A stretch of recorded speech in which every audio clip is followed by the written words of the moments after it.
Once again, good morning everybody. Let us start the third part of chapter number 18. We are going to learn about plants and wildlife as a resource. In the previous two parts, we had seen that mineral is a resource. Then we had learned about energy sources. Then now it's a turn of plants and wildlife as a resource. Okay, you know that the earth is a unique planet because it has life. No other planet has this feature. And the variety of organisms are there in a narrow zone. What is that zone called? Biosphere. And on the biosphere we can see a large number of things, living things, which can be classified into plants, animals and microbes. All the organisms can be divided into three groups on the biosphere. Okay, there are more than 3 lakh plant species and more than 10 lakh animal species are known to exist in the biosphere. Okay, and there is a exchange of matter and energy between the three elements of physical environment. What are the three elements of physical environment? Land, air and water.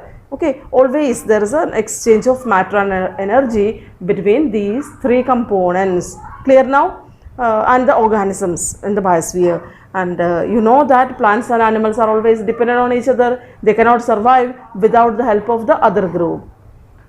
Now we are moving to the factors which influence the plants and the wildlife resource. What are the factors? First of all, the physical environment. It influences organisms a lot. For example, plants and animals found on land and water are totally different. That is what the physical environment. Then next example is climatic condition. You know that there are different kinds of plants and animals exist according to the climatic condition. Polar bear cannot survive in India. Yes or no? Yes. Camel cannot survive in the polar region. It is because climatic conditions. Okay, I told you the example of only the animal. Plants are also there with this similar feature. Okay, then if there is any change in the physical environment occur, what will happen? That will have a great impact upon the plants and animals. They will not be able to survive there. They will extinct. They will die. Okay, the plants cannot move. They make the physiological adjustments to seasonal changes. Adaptation, you have learned it, no? Animals and plants adapt themselves to the changing environment.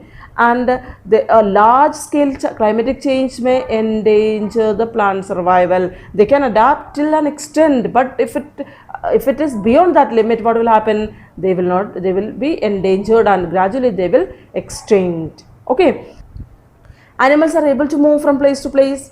You have learned about the annual migration of birds and animals. That is a common phenomenon in the world, right? Yes, Iberian crane come to India in a huge number. They come to India as a migratory bird.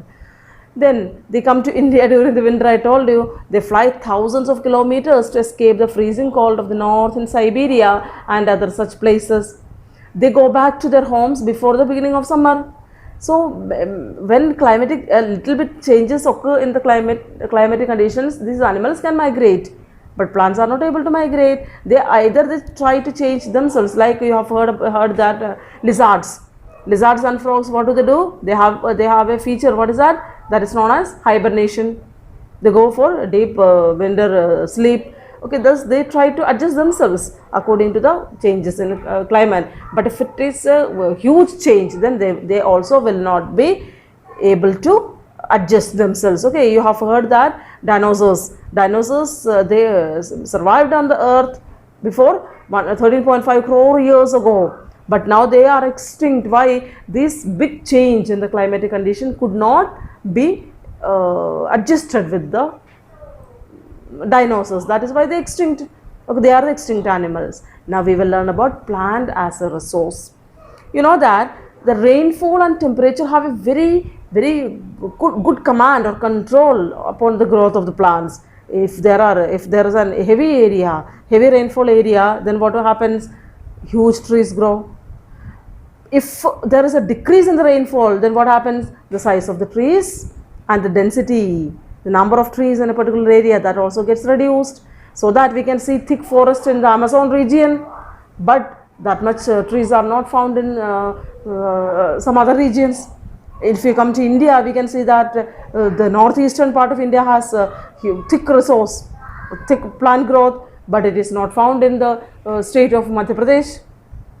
Clear now that difference occurs because of the amount of rainfall, the difference in the amount of rainfall. Clear now. In the area of low rainfall, only stunted trees, grass or shrubs can grow, and if it is a dry area, then plants can have deep roots, thorny and waxy leaves to reduce transpiration, that is the loss of moisture.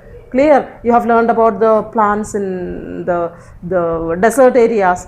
And in the areas of seasonal rainfall in India, as in India, trees shed their leaves to reduce the loss of moisture. What is done? The trees shed their leaves. What are they called as? Deciduous trees. The deciduous trees shed their leaves so that they will not lose water. Okay, and in the cold region also, plants shed leaves and remain dormant during the winter. They remain dormant. They are not at all active during the winter. They shed their leaves and remain dormant. Then afterwards, when the summer begins, they will start getting new sprouts and all. Okay. Now, every plant needs an optimum temperature for germination, growth and reproduction. Okay, all the plants need it. A certain amount of temperature is required for all the types of plants. In the tropics, due to high temperature and rainfall, a wide variety of plants thrive.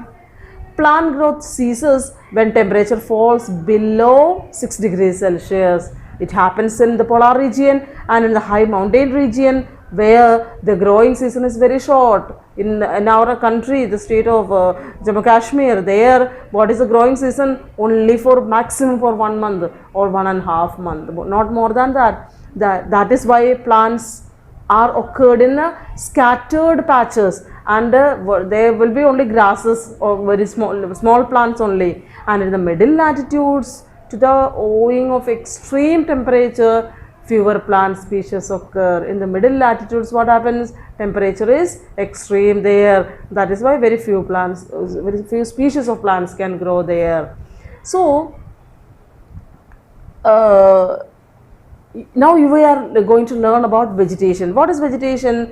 The assemblage of plant species living in association with each other in a given environmental condition is known as vegetation. Okay. The assemblage of plant species living in association with each other. Okay. Assembly, a group of plant species living in association. They are living in association with each other in a given environmental condition. That is known as vegetation. Major vegetation types of the world may be grouped as forest, grassland, scrub and tundra. These are the 4 groups into which the vegetation of the world can be divided into. So now we are going to learn about another term, that is what biome. What is biome? Plants and animal communities occurring in distinct groups in areas having similar climatic conditions are known as biomes. What are they? Plant and animal communities occurring in distinct groups, different groups in the areas having similar climatic condition. There are different areas having same climatic condition, and the plants and animals occur in various groups, distinct groups, and that is known as biome. The world is divided into 10 major biomes. Shall we continue? Yes. Now we are going to learn about forest types. Okay. Forests are the most dominant vegetation type. In out of vegetation, I told you there are 4 now: forest, grassland, scrub and tundra. But forest is the dominant, the most important among all the 4. They are broadly classified into evergreen and deciduous forest. Evergreen forests do not shed their leaves altogether during any season of the year.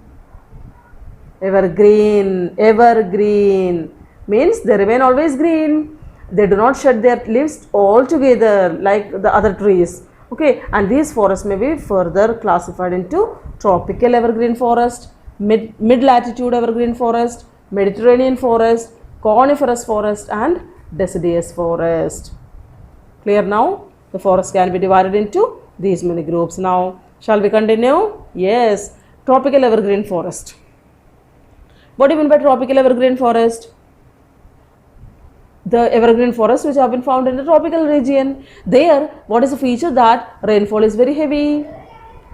Okay, so conditions, the climatic condition will be hot and humid, which support a thick vegetation, thick growth of vegetation, and the trees there have broad leaves so that transpiration can occur because they have surplus moisture. They have to throw out the water, extra water. That is why they have broad leaves, and there is a very dense growth of vegetation there. The trees, the plants are growing close to each other. They vary from tall trees to the undergrowth of low-lying plants and bushes to creepers. Different varieties of plants have been seen in the tropical evergreen forest.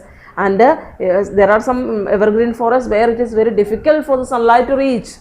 It always look dark because sunlight is not able to reach there. Okay, that feature is known as canopy. Close canopy means the top, the upper part of the forest, there it has been completely closed by the branches of the trees. And as there is no dry season there, plants grow throughout the year because they get waterfall, not waterfall, rainfall throughout the year, and they have thick and dense canopy. I told it. These forests have hardwood trees such as mahogany, ebony, and rosewood. These trees can grow as a evergreen tree in the tropical region. Okay, and a special feature of this forest is the scattered distribution of one particular species of tree. The particular tree, a particular species of tree has been scattered over the area. Cutting of trees for commercial purposes therefore not very easy. They are not found all together. They have been scattered. So it is not easy to cut those particular trees for commercial purpose. These forests are also known as rainforest. Why? Because they are grown in those areas where there is a very heavy rainfall. Got it? Yes, now we are going to the second one, that is mid-latitude evergreen forest. Where are they found? They are found on the eastern margins of the continents. In almost all the continents, in the eastern part of the continents, we can find mid-latitude evergreen forest. These forests contain hardwood trees with broad leaves. Same cases here also. South China, southeastern USA, South Brazil, east coast of South Africa, and southeastern Australia have such forests. The examples are oak, eucalyptus, and wattle. Okay, these are the trees which have economically important. These trees are used for commercial activities, commercial purpose. Next, we are going to Mediterranean forest. On the western margins of the continent, the middle latitudes, winter has moderate rainfall while summer is dry. Middle latitude forests have been found in the eastern margins, and Mediterranean forests have been found in the western margins of the continents. Okay, in the middle latitudes, winter has moderate rainfall. Okay, and the summer is dry. So trees are adapted to the seasonal changes in temperature. They withstand the dry summer without shedding their leaves. They can survive not by shedding their leaves. They don't have to shed their leaves in the summer season like deciduous trees. Their deep roots, spiny and waxy leaves, and thick barks prevent loss of moisture. They don't have to shed their leaves, rather their roots can absorb water from deep under the earth. They are having spiny and waxy leaves which prevent the loss of water, moisture, and they have thick barks. All these features help the trees to prevent the loss of moisture. As a result, they can survive even in the dry summers also. They don't have to shed their leaves. Trees and shrubs are widely spaced. It is not thick forest. Okay, it is not a dense forest. Then cork, olive, and chestnut are the common trees of these forests. Okay, here particularly Mediterranean forests include the trees, the fruits. They are known as orchards of the world. Okay, fruits like olive, they are grown very large in a large number as a part of the Mediterranean forest. Okay, moving to the coniferous forest. You have learned about coniferous forest now. These forests extend as a continuous belt around the North Polar region, and high mountains in Europe, Asia, and North America. Coniferous trees are found in these areas. The growing seasons is limited to the short summer. In these areas, what happens? Summers are short and winters are very long. Trees do not shed their leaves and they look evergreen. Coniferous trees always look green. Why? Because they don't shed their leaves altogether. They are tall and conical in shape.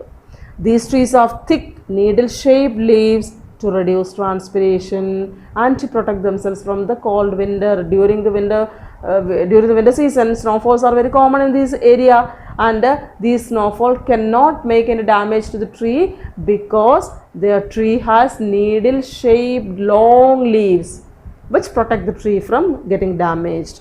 Clear now? Okay, the trees are with soft wood. Here in latitude, mid latitude evergreen forest and tropical evergreen forest, we could see that the trees are very thick bark or stem or trunk. But here in coniferous forest we can see softwood trees like pine, kedar and fir. They are the common trees found in the coniferous forest. Okay. Now moving ahead to the next forest type of forest. What is that? Deciduous forest. Deciduous forests are those in which trees shed their leaves in dry season so as to conserve loss of moisture through transpiration. I told you, no, during the summer season, many of the trees shed their leaves altogether. For example, you can see in your area teak tree.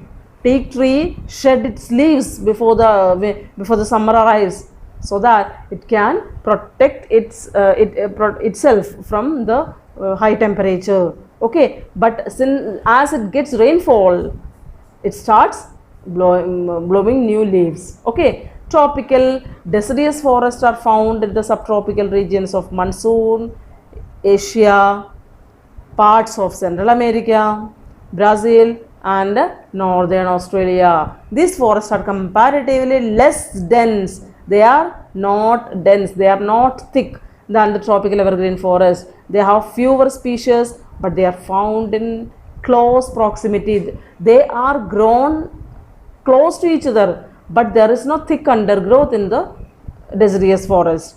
Teak, sal and shisham are the valuable hardwood trees of this forest. Okay, you are familiar with all the three types of trees, right?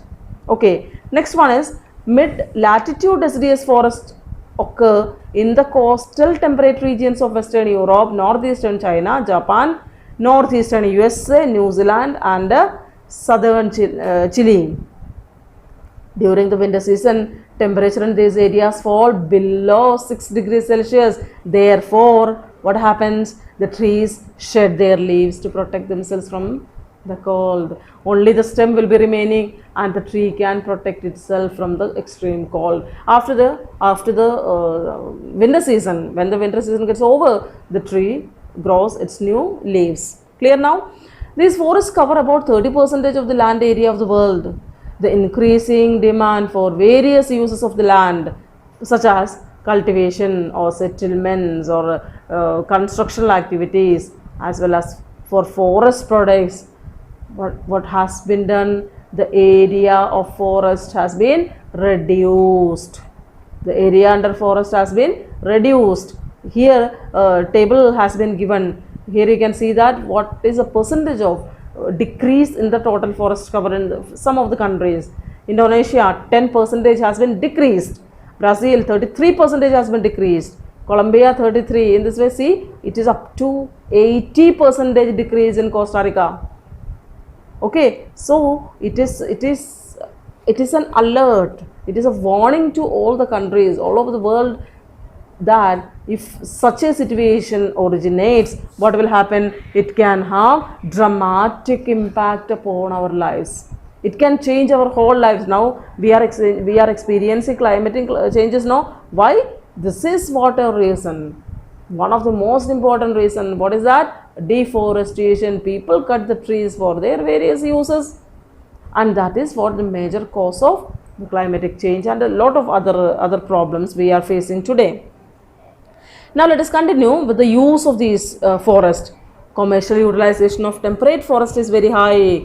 Norway, Sweden, Finland and Canada are important exporters of several forest products such as paper, wood pulp and newsprint. These countries are leading exporters in the world of these items. For that, what do? They grow the trees commercially. Okay, not naturally. In those forests, the trees have been planted for commercial purpose. After some time, they cut it, then they grow new plant there.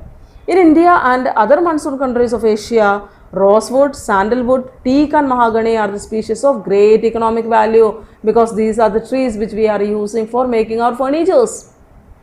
Okay, so they are having, and we are having, India and these countries of Asia, they are having a trend of using wooden materials for our wooden furnitures. Okay, whether it is an office or a home, we use these wooden furnitures. So these trees having a great economic value. Now let us learn about conservation of forest. Forests are important components of environment. Their rapid destruction causes concern. Hence, we need to conserve this renewable resource. We need to conserve this renewable resource. It is a renewable resource. We can conserve it very easily. Even if you cut the trees, what can you do? You should plant the trees. Then you can conserve it. Okay. One of the most important measures of forest conservation is planting trees, which is known as afforestation. Then what should you do? You should prevent the reckless cutting of the trees, and you can create awareness among the people about the importance of forest. Clear now? Then you know that you might have heard about forest fires. These forest fires are caused due to the negligence of human beings, which can destroy this valuable resource. Now before 2 months, just before the lockdown started, there was a great fire in Australia. A large area of forest was destroyed in the forest fire. These forest fires have to be controlled, otherwise it will have a huge impact upon us. Clear now? These disasters can be prevented only by making the people living in and around the forest, so that they will take care of the forest region. Even if it is a fire there, they will control, either at least they will inform the authorities. Clear now? So it is very difficult for the tribal people to live inside the forest for the protection of them. Now we are moving to the last part of the chapter, that is wildlife. What is wildlife? Wildlife means these all the different kinds of life forms, like bird, fish, animal. All of them are particularly given a name, that is what wildlife, in a natural habitat. When they are living in the natural surroundings, that is known as wildlife. Human activities in several parts of the world have disturbed the natural habitats. That you know, what we are doing? Killing the animals.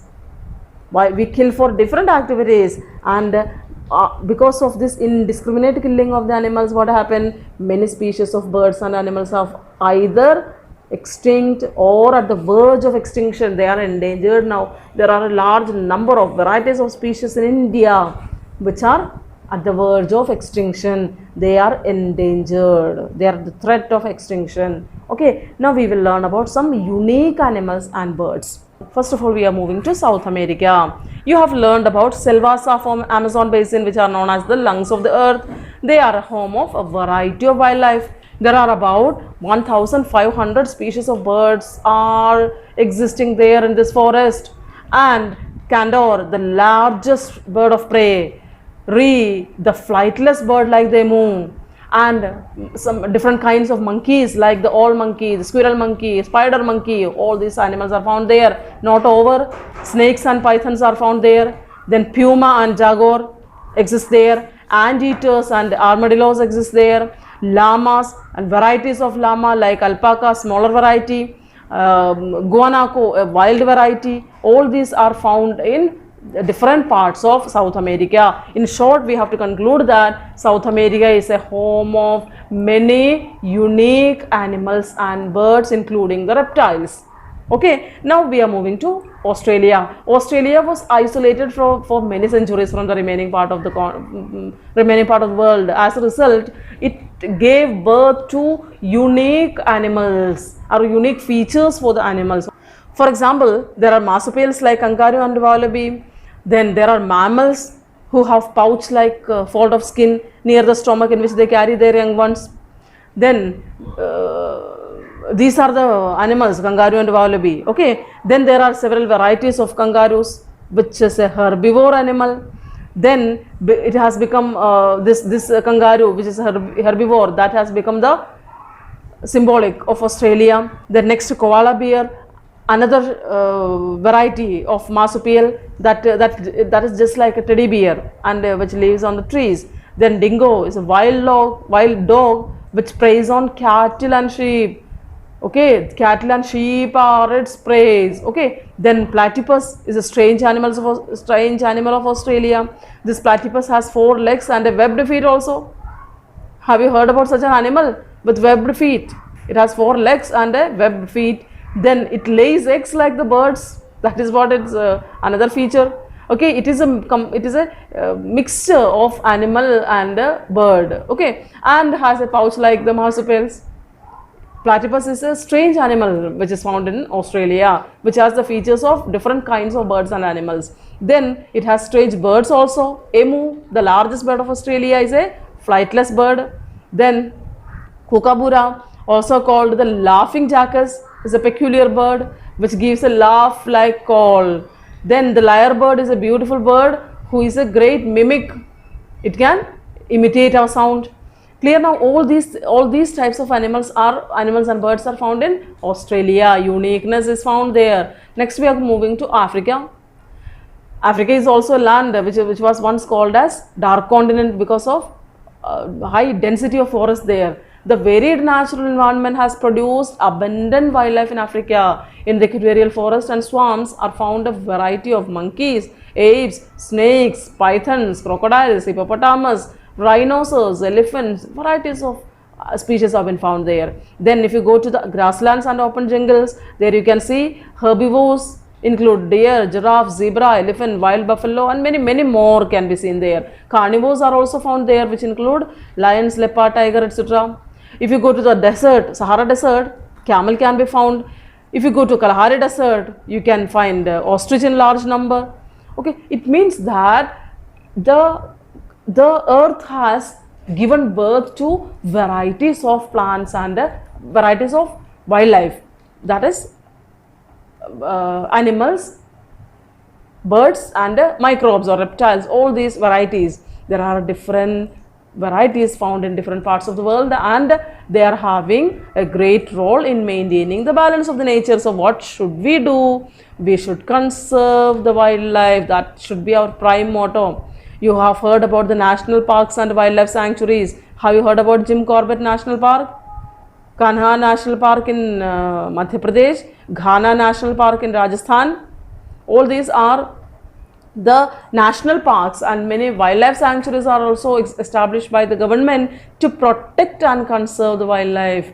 There are many countries which passed laws declaring the trade as well as killing of birds and animals illegal. You have heard about some cases. You might have heard, no? There are some important personalities who have been in problem because of killing of some certain species of animals. It is illegal in our country. Then in our country, killing of lion, tiger, deer, great Indian bustard and peacock has been banned. By legally it has taken the action because they are endangered animals. Then you have heard about many projects like Project Tiger, Project Elephant, Project Rhino, Crocodile Project. All these are some of the projects launched by the government to protect the wildlife species of India. Right? These are the steps to conserve wildlife. So our chapter got over. Shall I wind up? Yes, we will meet soon. Okay, only a few days are remaining to meet you again. Till the time, I am signing off. Don't forget to stay home, stay safe and take care. Bye.